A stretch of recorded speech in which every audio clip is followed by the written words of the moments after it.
खुलुमबाय इनसाइडनि बर'आव आं मिथु बर'। ट्राइबेल बेल्ट एन्ड ब्लक हालामाव आयेन बेरेखायै माखासे गोजौ थाखोनि फालांगिरिफोरा दारिमिन फसंदों। बे बाथ्राखौ बुंदों सिसिट'आनि दैदेनगिरि आरित' खाख्लारिया। आसामनि थागिबि ट्राइबेलफोरनि माखासे जेंना आरो ट्राइबेल बेल्ट एन्ड ब्लकआव आयेन बेरेखायै दारिमिन फसंनायजों लोगोसे माखासे ट्राइबेल नङै सुबुंफोरनि हाबसनफैनायखौ लानानै सिसिट'आनि दैदेनगिरिफोरा बृहस्पतिबारखालि हादोरनि राजधानी गोदान दिल्लीआव मिरु मन्त्रि अर्जुन मुन्डानि आखायाव गोसोखांलाय गथायो। गोसोखांलाय गथायखांनायनि उनाव सिसिट'आनि दैदेनगिरि आरित' खाख्लारिया ओरैबादि बुङो।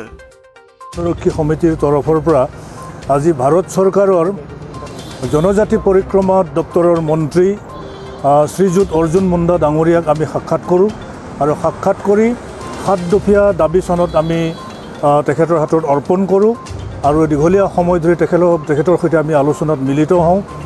অসমৰ জনজাতিসকলৰ যি ভূমি সমস্যা ট্ৰাইবেল বেল্ট ব্লক আতিও প্ৰটেক্টেড নহয়, ইয়াতে এনক্ৰচমেণ্ট আছে, মানে ব্যাপক ৰূপত ট্ৰাইবেল বেল্ট ব্লকৰ ভূমি দখলী হৈছে, মানে বেদখলকাৰীৰ আজি দপদপনি তাত অব্যাহত আছে আৰু নন প্ৰটেক্টেড ক্লাছ অফ পিপুলৰ মানুহে তাত অবৈধভাৱে ভূমি হস্তগত কৰি ইণ্ডাষ্ট্ৰী নিৰ্মাণ কৰিছে, ইটা ভাটা নিৰ্মাণ কৰিছে, বিভিন্ন ধৰণৰ তাতে তেওঁলোকে পুঁজিপতিৰ হাতলৈ আজি ট্ৰাইবেল বেল্ট ব্লকৰ ভূমিবিলাক মানে হস্তান্তৰিত হৈছে।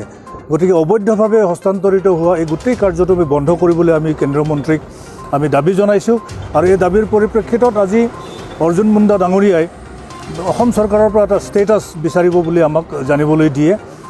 ইতিমধ্যে আমি forest right recognition of forest right 2006 এই আইনখন তাতে প্ৰপাৰলি ইমপ্লিমেণ্ট হোৱা নাই, যথাযথভাৱে প্ৰয়োগ হোৱা নাই কাৰণে তাত বনবাসী জনজাতি ৰাইজ আজি ভূমিপট্টা পোৱাৰ পৰা ভূমিস্বত্ব পোৱাৰ পৰা বঞ্চিত হৈ আছে আৰু এই বঞ্চিত হোৱাৰ বাবে তেওঁলোকে বিভিন্ন ধৰণৰ চৰকাৰী সা সুবিধাৰ পৰাও তেওঁলোক বঞ্চিত, কাৰণ তেওঁলোকে বেংক লোন পাবলৈ সক্ষম হোৱা নাই, স্কলাৰশ্বিপ পাবলৈ সক্ষম হোৱা নাই, কাষ্ট চাৰ্টিফিকেট পাবলৈ সক্ষম হোৱা নাই।